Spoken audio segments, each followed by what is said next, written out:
Hey everyone, and thanks for jumping back into the Cryptoverse. Today, we're going to talk about Bitcoin, the Beauty of Mathematics, part 53.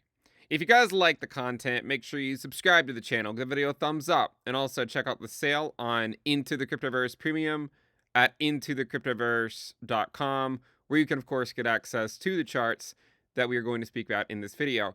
In fact, there's actually a free tier to ITC Premium that I believe gives you access to this chart in case you want to follow along.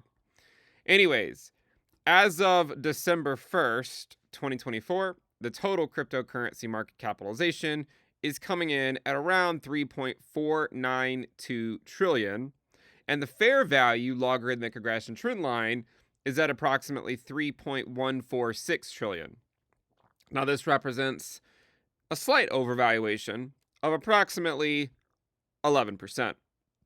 Now, the way this works, and we've been tracking this for a number of years, is the asset class tends to go through periods of overvaluation and undervaluation.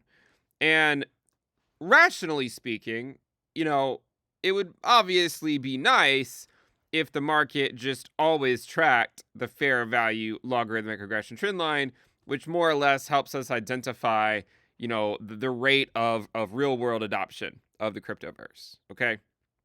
But that's not the way the markets work. Human psychology is a very, complicated thing.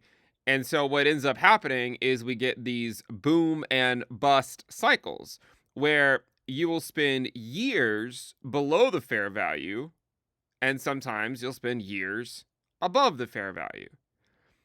And what the general idea is to accumulate when you're below the fair value. That doesn't mean you necessarily have to sell the minute you go above the fair value, but you can see that at some point above the fair value is the time to start at least considering it, right? But you'll see that, there's been plenty of time spent below the fair value in the past. Now let's go back through these and look at what happened in prior cycles. So what you'll notice for this cycle so far is that Bitcoin, went durably undervalued in August of 2022. This is the total cryptocurrency market cap. It's not just Bitcoin, but it went durably undervalued in August of 2022, and it got above the fair value in March of 2024. It did something very similar last cycle. We saw it go undervalued, and then it went overvalued in June of 2019. This was one of those comparisons we made to 2019 back in March, where we suggested that we would likely get a 6 to 9 month downturn, right? 6 months, just normal, right? 9 months, if you get a landing, somewhere between 6 to 9 months, we saw Bitcoin and the entire asset class break out about the 7 to 8 month mark. So if you look at that, you can see that it resembles this to a large degree. Now, what's really interesting about it is this isn't the first time we have seen that pattern, even though it might feel like it. If you go back a few cycles ago, in the first cycle, after the bear market, Bitcoin went undervalued. It then had a rally to sort of a local top and then went undervalued again, went back above the fair value for a few days, back down, consolidated, and then went off. Now, let's take a look. Every cycle, when did the asset class go durably overvalued?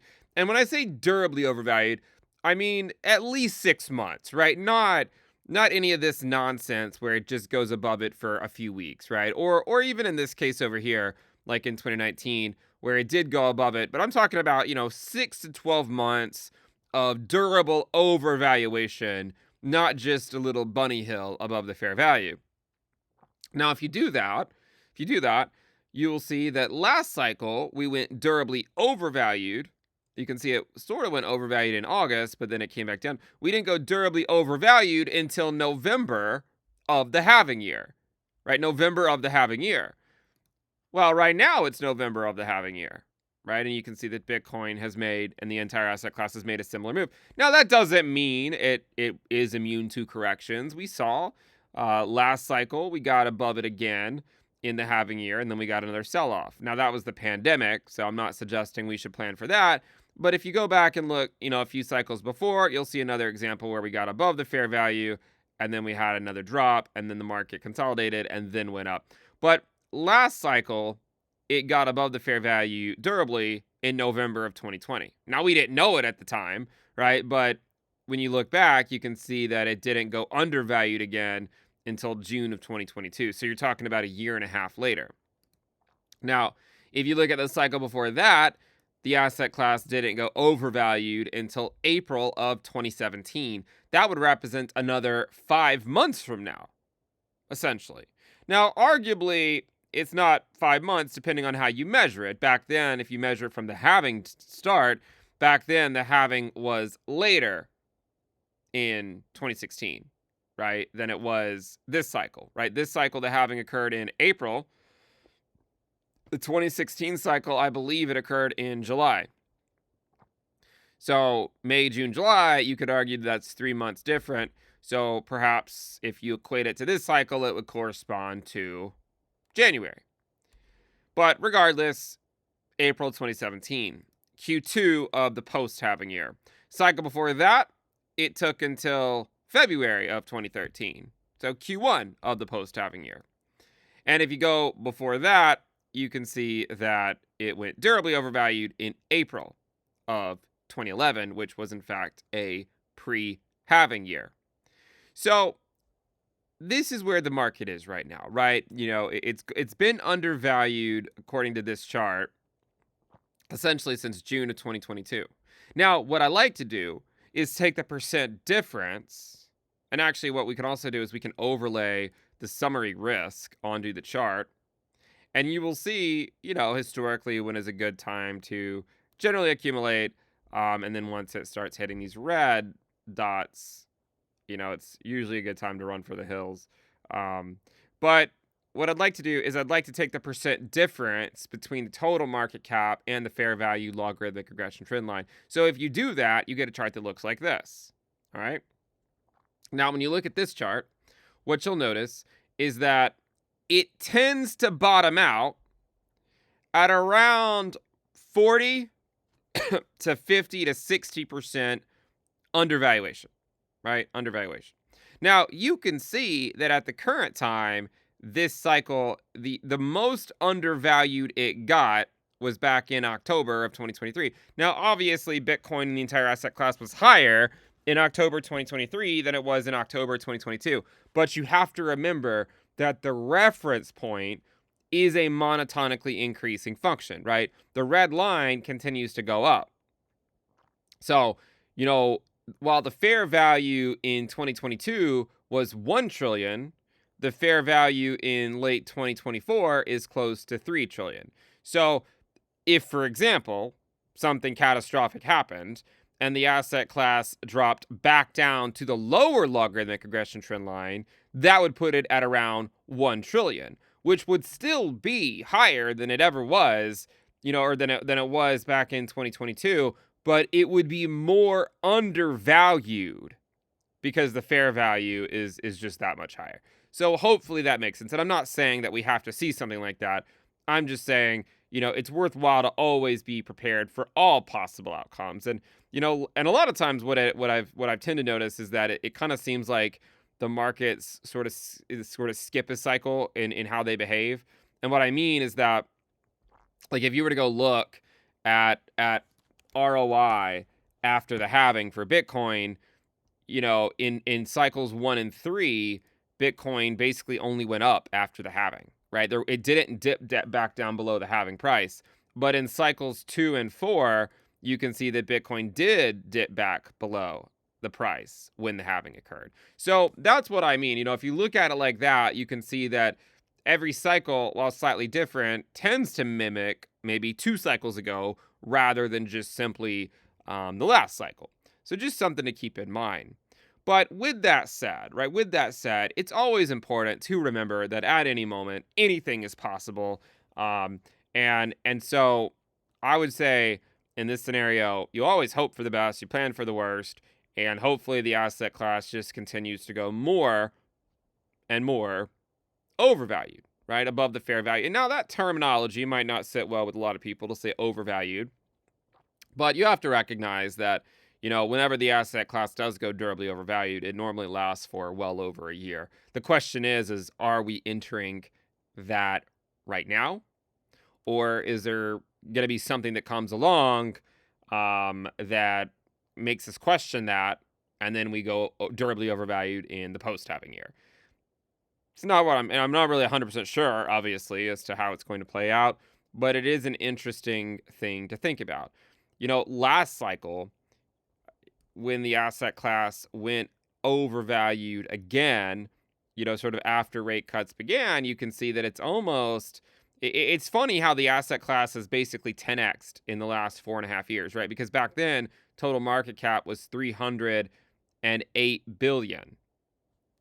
Today, total market cap is 3.4 trillion. So the entire asset class has essentially 10x'd from that point. It always feels like it can't possibly keep pace, with this with this trend. And then you look back after a few more years, like, well, it's did a pretty good job. So I would continue to look at this and see if it can stay above this level. If you look at where it previously got to, sort of after the second tag above the overvaluation, obviously the 2016-2017 cycle, once it went overvalued, it was just off to the races. There was no looking back, right? And you have to be aware that that is a potential outcome here. There's no telling. I mean, if Bitcoin can break through 100K, who knows?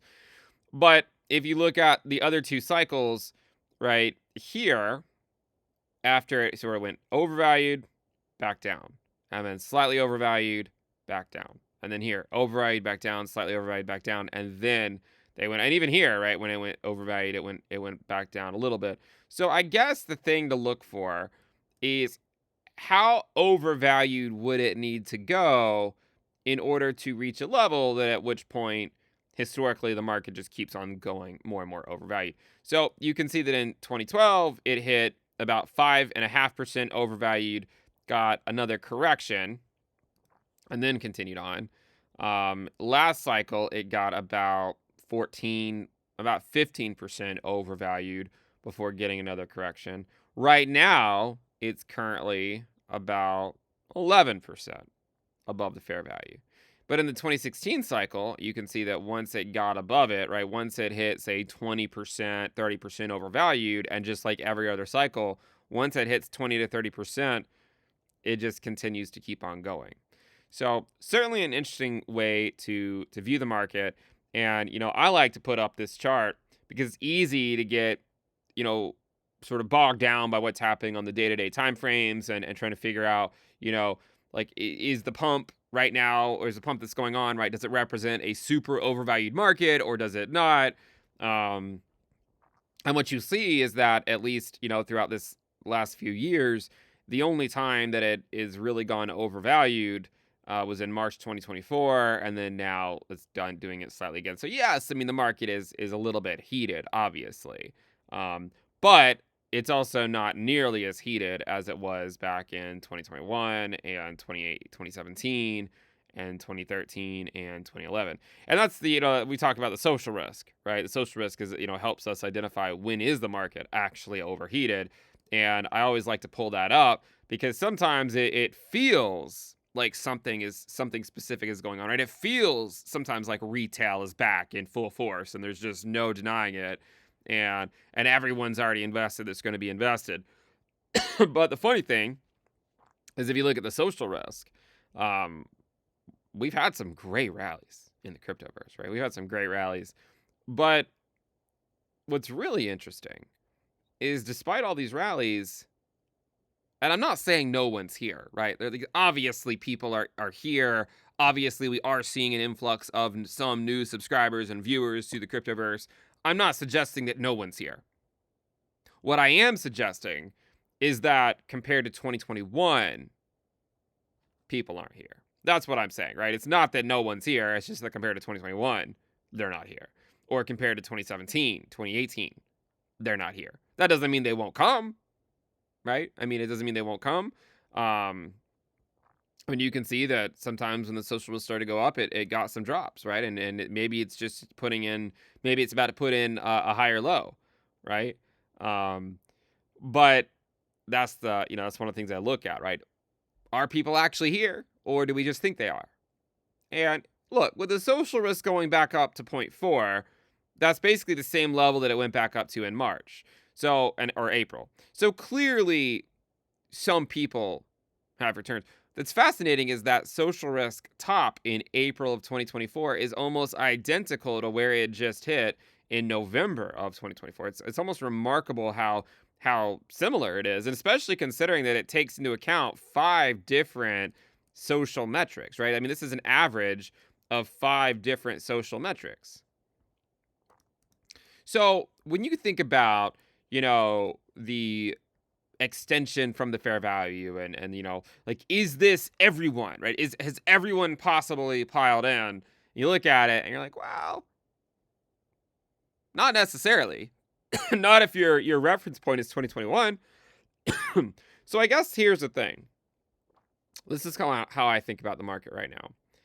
If retail is durably coming back right now, right? If they're actually on their way back and it's not just a one-off thing like April where they kind of come back and then they just don't actually stay, then it's possible you get, another sell-off, make people think about things for a little bit longer, and then maybe we go up.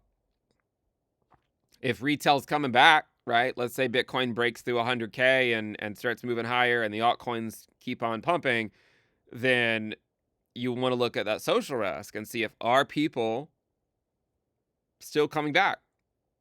Are they actually coming back? Or are they just kind of looking around, seeing that nothing, seeing that everyone's just chilling meme coins nonstop and like, yeah, we dealt with that last cycle.